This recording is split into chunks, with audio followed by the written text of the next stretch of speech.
Welcome, Jack Ma.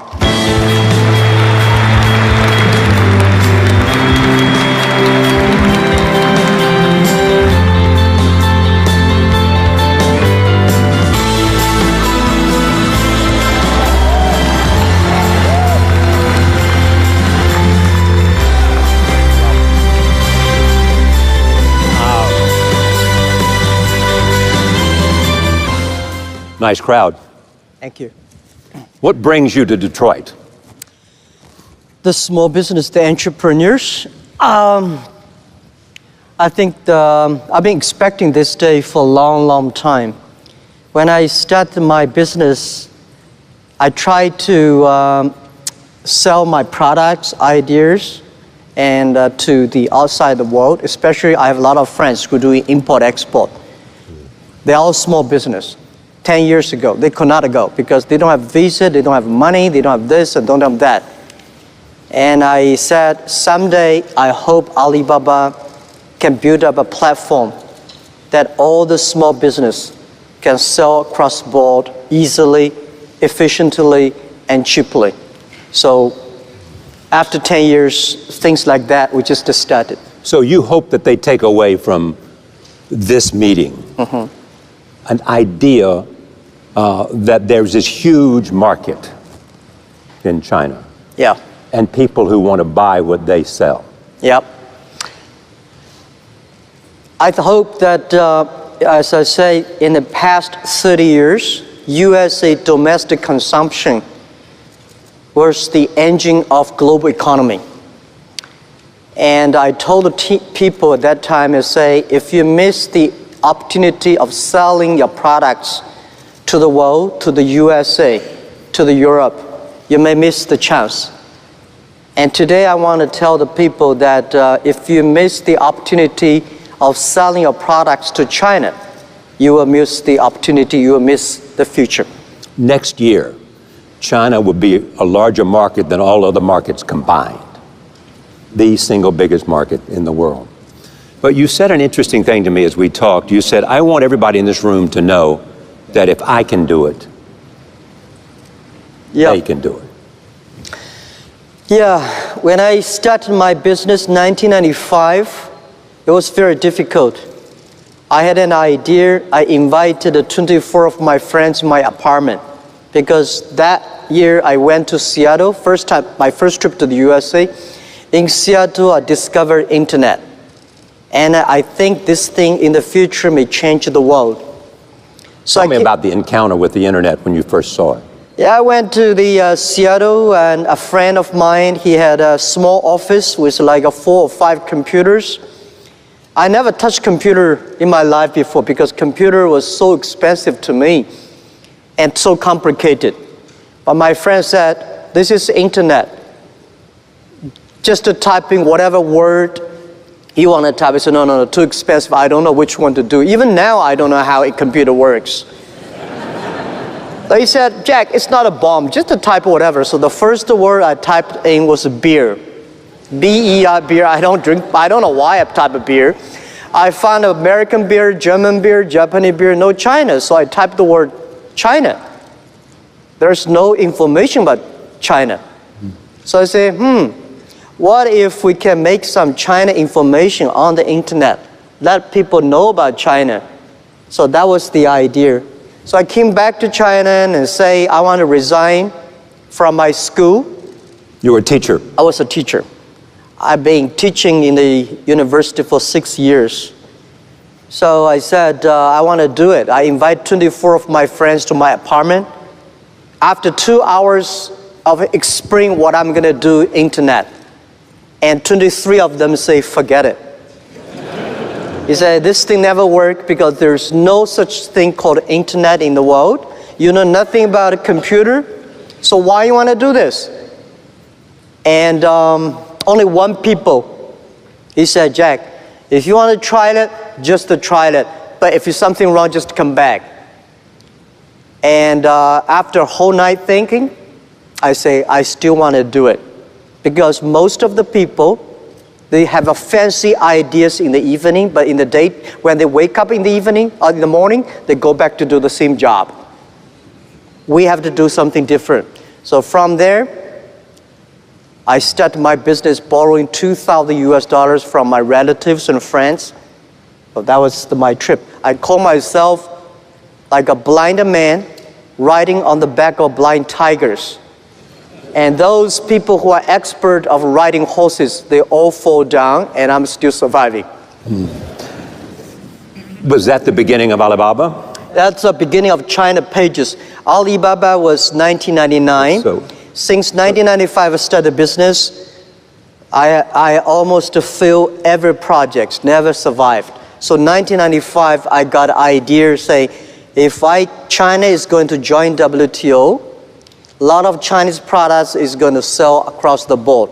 So if I can make a site that can help Chinese products selling outside and helping the small business in the other country sell to the other part of the world, that was the concept. So 1999, I started Alibaba in my apartment.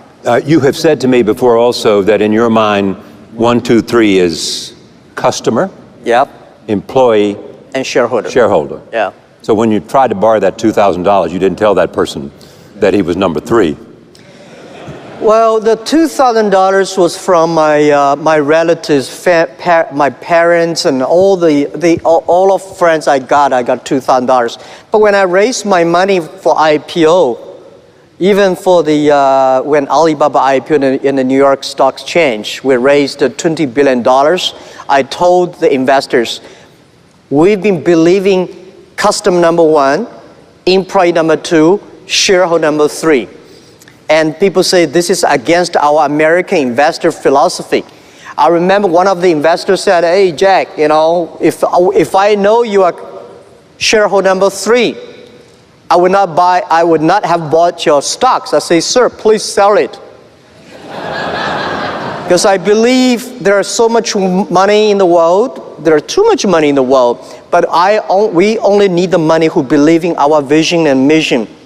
Because I believe if the customer are happy, employees are happy, the shareholders will be happy. But if the shareholders are happy, may not necessarily customer happy, and may not necessarily your employee will be happy. When you look,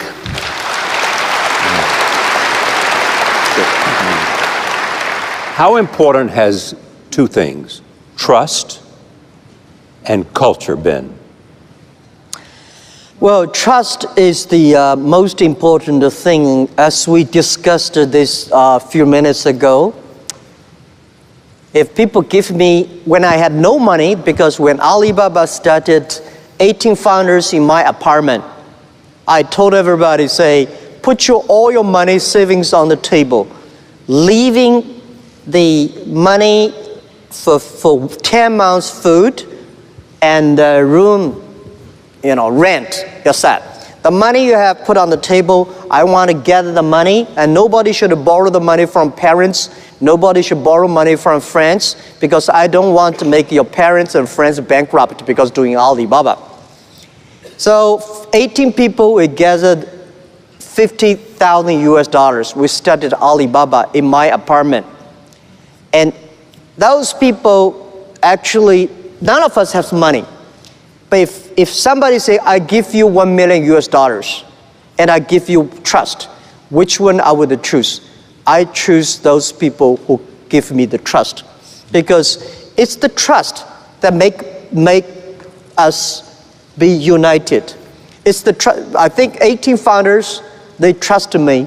Because they trust me, I have to be very loyal to them and loyal to the mission that we have.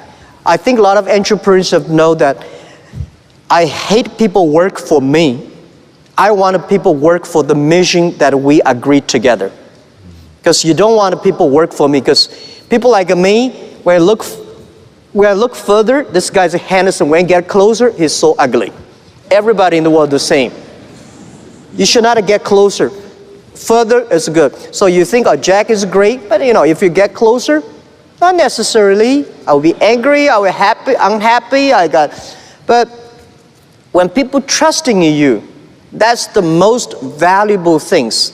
I think later when we got a lot of venture capitalists invested in us, The thing they noticed is that because my team trusts me and I trust my teams. So this is the trust. The other is about the culture. I think the knowledge-based period, if you want to have a smart people work for you, the smart people need to be managed by culture, not by rules and laws. So in our company, we spend most of the time about the culture. And the base of the culture is the trust. So this is what we believe. China has changed. Think back in 1995 when you were in Seattle, 1999. How has it changed between 1999 when you started Alibaba and today in 2017? Well, when I went back to China in 1995 with an idea of internet was very strange. China was not connected to the internet. So I tried to talk to a lot of my friends that what is internet? Nobody said, this thing never work. This thing never exist. Because it's true, because but people even say Jack is a liar because he's trying to steal money from people telling us there is an internet. So when I go to the China company registration office, I said, I want to register a company called Hangzhou Hope Internet Company. The guy looked at me and say, this is the English dictionary. Tell me there is no word called internet. Why you want to register a company called internet? So I cannot register a company name. But in 1995, in later August, China was connected to the internet. I was number 7 person connected to the China internet. In order to prove I was not lying, I invited my friend who is a TV man. Take the TV camera, they all stay in my home, and they just try to take the picture. I dive from Hangzhou to Shanghai to America to connect the internet. It took us 3 hours and a half to download the first front page. Yeah. At that time, there is no Netscape called the Mosaic. So I have to make like 100 stars to keep my journalist friends to stay and wait because to prove that I'm not telling a lie. So how big is Alibaba today? Today, from 1999, we have 18 founders to now we have close to 60,000 people. Our sales, called GMV, last year is over 550 billion US dollars.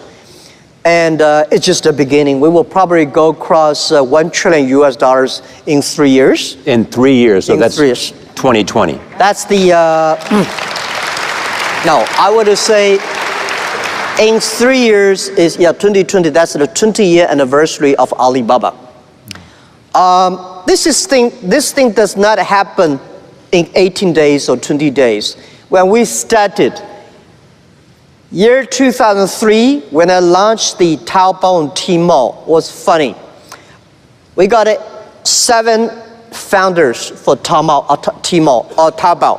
I said, everybody go home, pick up looking for 4 things that list on the website.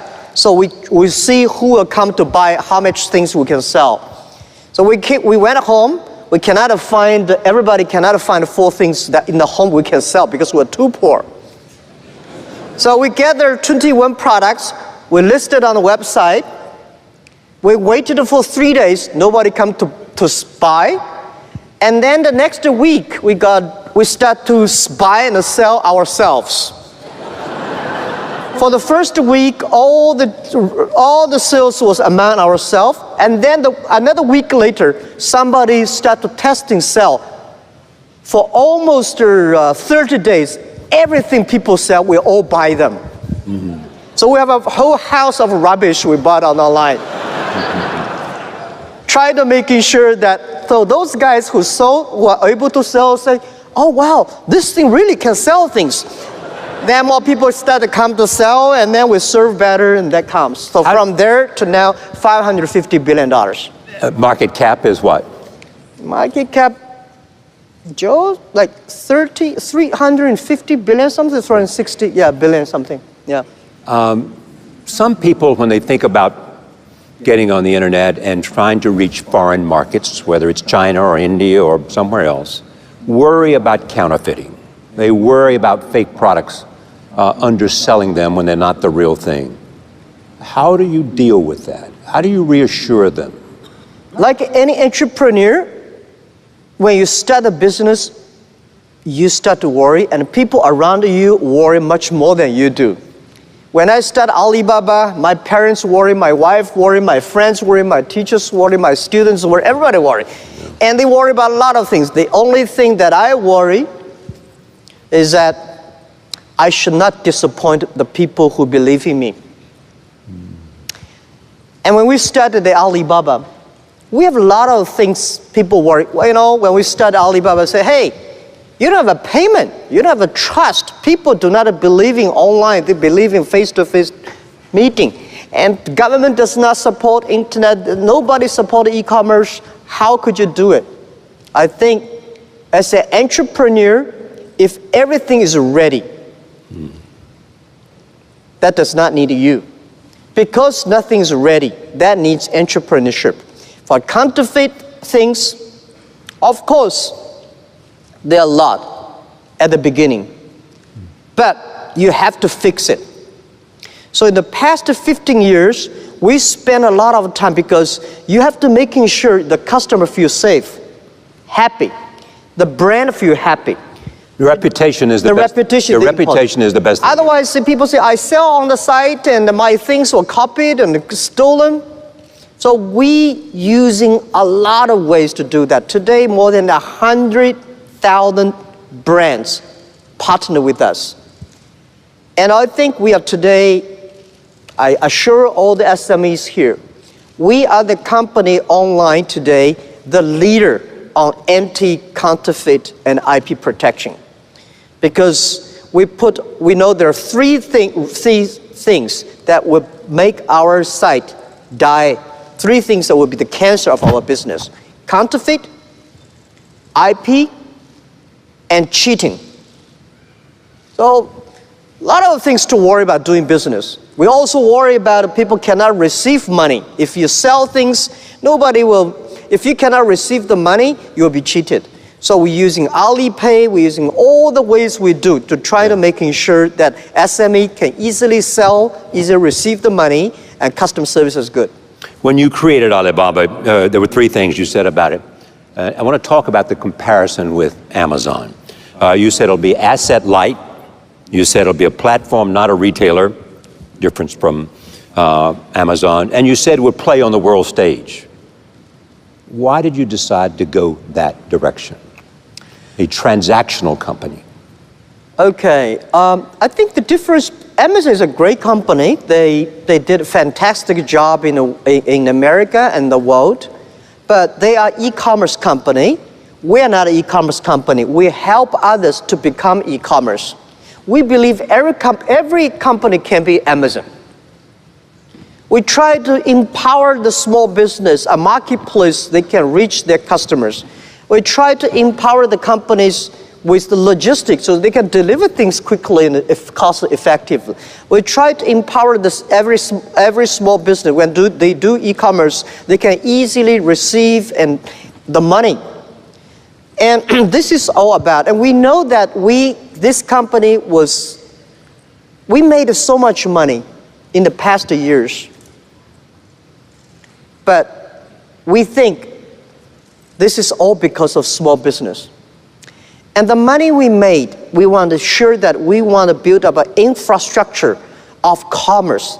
So going global is so important. We should help not only Chinese company, we should help the global company. So today, Alibaba come to America. We go to, our CEO today is in Europe. We also have a lot of colleagues in Southeast Asia. We think we are not globalized Alibaba. We are globalized e-commerce.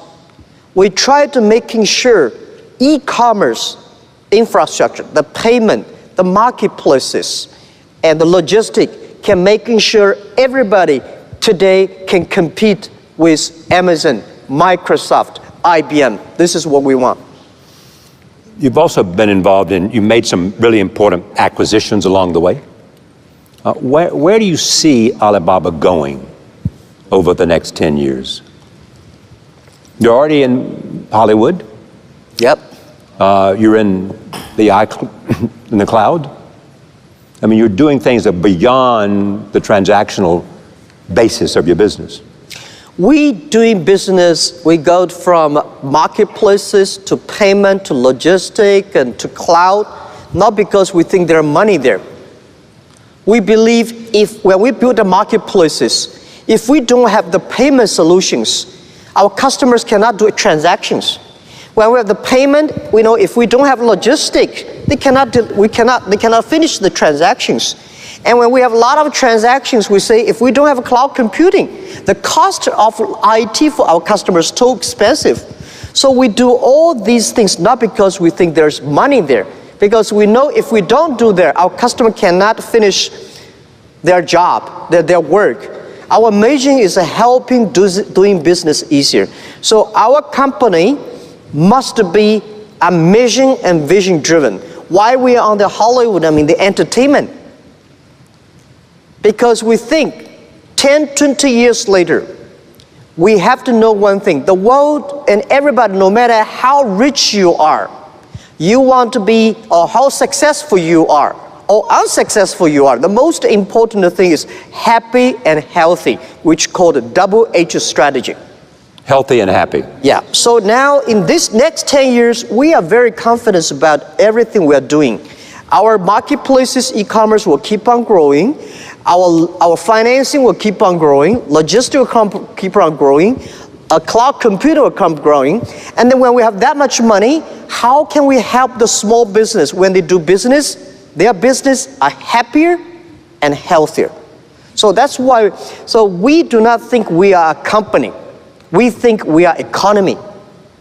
Today, Alibaba is an economy. Alibaba is economy. The size of Argentina's economy. Yeah, our GMV last year, $550 billion is almost like Argentina. We are ranking number 21, 22 country, GDP-wise. And in next 3 years, we'll be go across $1 trillion.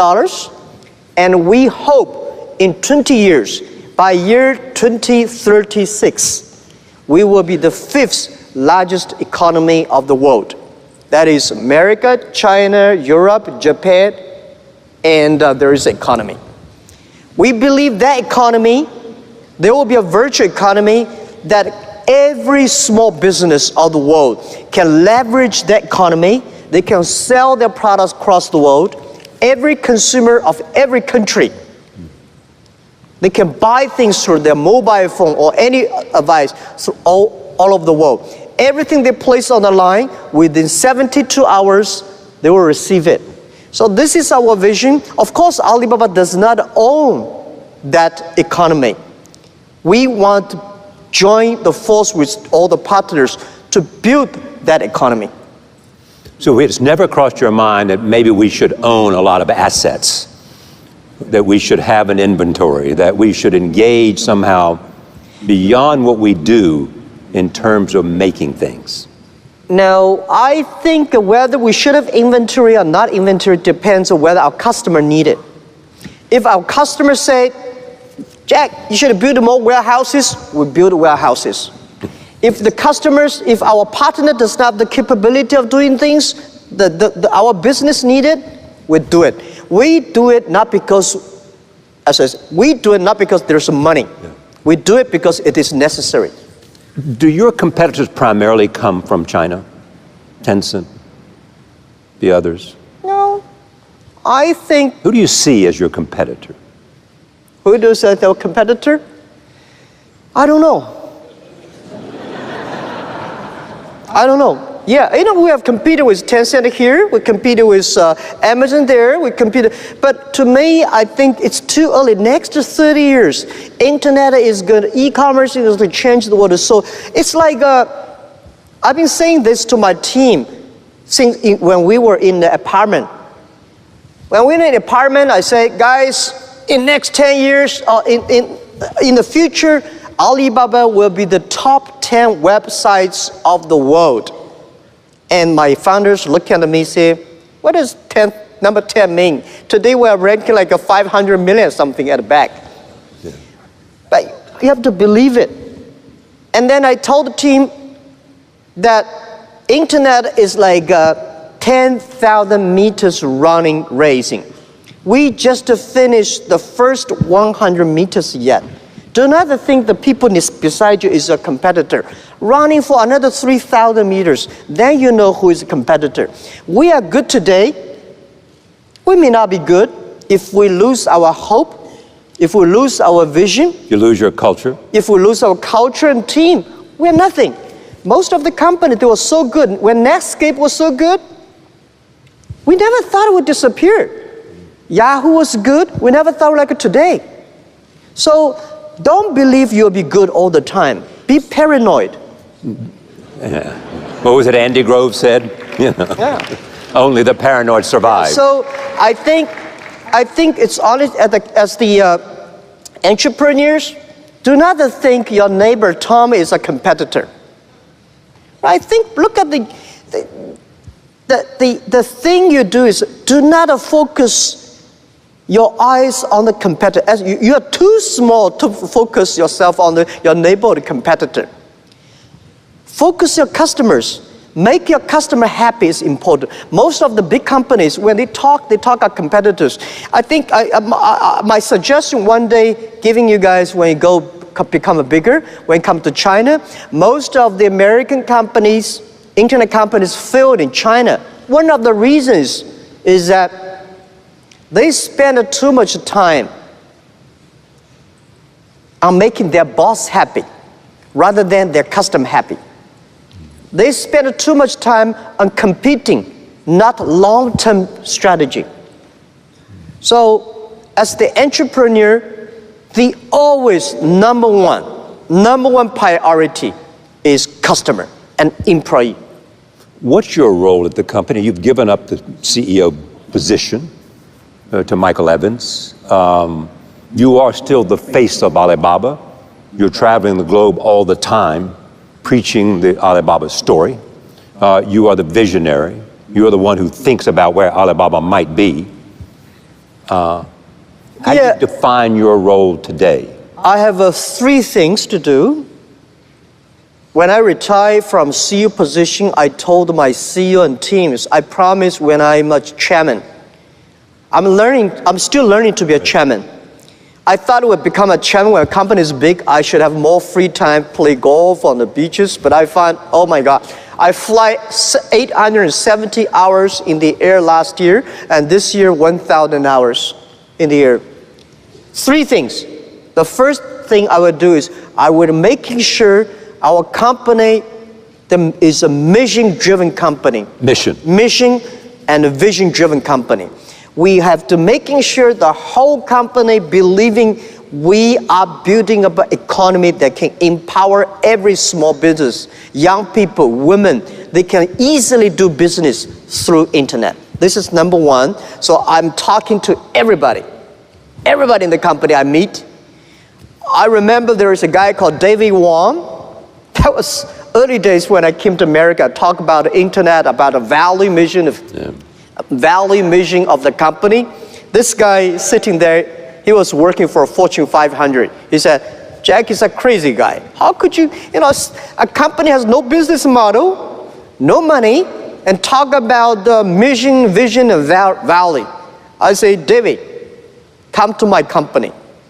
So he came to China, spent 3 days in my company. When he leave, he said, Jack, I found you are crazy. Now I found 100 crazy guys in your company. They all talk and seem like you. A company, if you have 100 crazy guys, we do not think we are crazy. We think the outside world are crazy. Yeah. So this is very, very important. And also I think for the first 3 years of Alibaba, we had no revenue, no business model. And I told the team, forget about the money revenue today. If you want to be a long-term company, the only thing think about is customers. The best revenue for our first 1 or 2 years, the best revenue is what? Is the email of thanks. That's the best revenue. If the customer sends you an email saying, you are great. I was so happy early days when I went to a small restaurant, people will pay my bill with a small note to say, Jack, thank you very much. I know you do not make money, but we made a lot of money through your website. Yeah. I like that. Even now today, I had a lot of customers, they pay me something, you know. It's not a bribe, but there's a boy, he's in the hotel, he opened door for me, he said, Jack, thank you so much. My wife makes more money than me on your site. So this is the best. Yeah. And I want to keep this culture in the company, keep on going. So, the second thing is culture, the people. And the third is build up a healthy environment for Alibaba. So Jack Ma doesn't worry about a damn thing. Oh, I have a lot of things to worry about. So what do you worry about? I worry about the company. We have a big vision, but we may disappear in 3-4 years. Because you're disrupted by something you can't imagine today. We do, because the world is changing so fast. I worry a lot. You know, the artificial intelligence may take a lot of jobs away. And I worry about if we do not move fast enough, if we do not innovate enough, if we do not spend enough time and giving simple, easy products, application, technology for small business. Most of small business cannot survive in the next 10 years. If the small business cannot survive, we cannot survive. And so what does small business need to survive? Today, I would say next 10, 20 years, the small business, no matter where you are, if you do not try to globalize your business through internet, you may not have a business opportunity. It's not like I do local. Local business in the future is going to be more and more competitive. Think about it, how can you sell products across the board?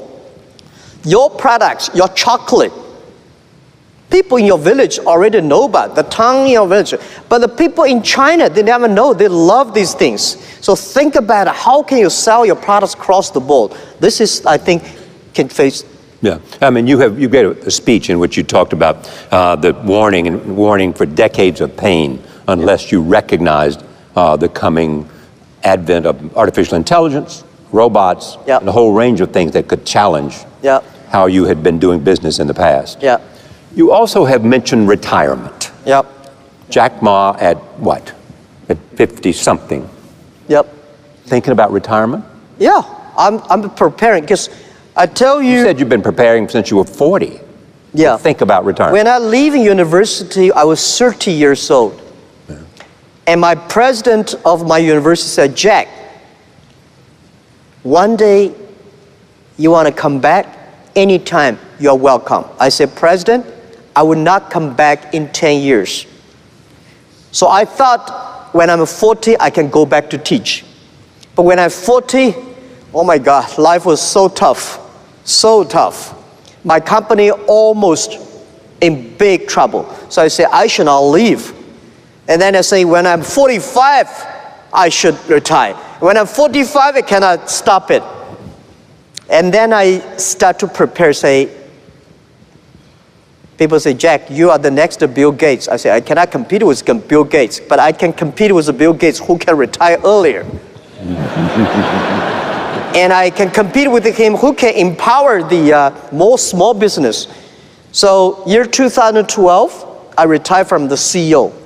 And I have my own goal that I will retire from chairman someday, and I'm going to be preparing that since years 2012. The thing is, I don't want to die in my office. I want to die on the beaches. How much time do you wait, how much time do you spend on the beaches now? I don't have time spent on the beach. That's why I always dream one day I was on the beaches. Because remember, when we were young, nobody gave us a chance. Now we're big. We should give young people a chance. Young people do a much better job than we do. This is what I think. And I think the world can be great, can be prosperous without you. When you die, people cry for 3 days, or maybe less than 3 days, they forget you. So, build up a good system for your team. Yeah, but it strikes me. Giving chance for them. It strikes me tonight, and since I've known you, that part of you is always a teacher. I mean, you're teaching tonight. You're telling about my experiences and what you can learn from the journey I have taken. Yeah. The idea of sharing experiences is part of teaching for you. Yes, I was trained to be a teacher, and I benefit because I don't know anything about technology, computing. I still puzzle about what is software, how software can work. And I do not know about accounting, marketing. I know very little about that. But the thing I learned from being a teacher, that a teacher always want his students to be more successful and better than you are. So this is, I learned to be a good CEO. When I hire people, I always want to hire those people who are smarter than I am. And today I give a lot of advice to my colleagues. When they hire people, there's one judge. Look at the young man. If you think he will be your boss, he will be my boss in 5 years, hire him. Do not find people who will follow you all the time. So as a teacher, you want this student become a banker, there's a scientist, there's a mayor. You don't want this student bankrupt, that is in jail, So this is the way that I benefit. And then when I become a CEO, I call myself Chief Education Officer. And I love to talk, I love to share, because when as a teacher, you may not know a lot of things. The only things you learn and you share. People may not like the way I talk. And my job is not to make people happy. My job is to make people think. This is the way we did. If it is helpful for you, take it. If it's not helpful for you, just forget it. So I love to be with the entrepreneurs, because you guys reminds me the past 18 toughest years that we've got. And I believe one thing, I'd give my advice to all of you as an entrepreneur. Today is very difficult, and tomorrow is even more difficult. But the day after tomorrow is very beautiful. Most people die tomorrow evening. You have to work hard, you have to learn, you have to rely on your team. And that's my business. I like to be a teacher. I was going to ask you about legacy, but I'm not going to ask you about legacy because I think you just summed it up yourself. It's a great pleasure to be here with you. Jack Ma, thank you. Thank you.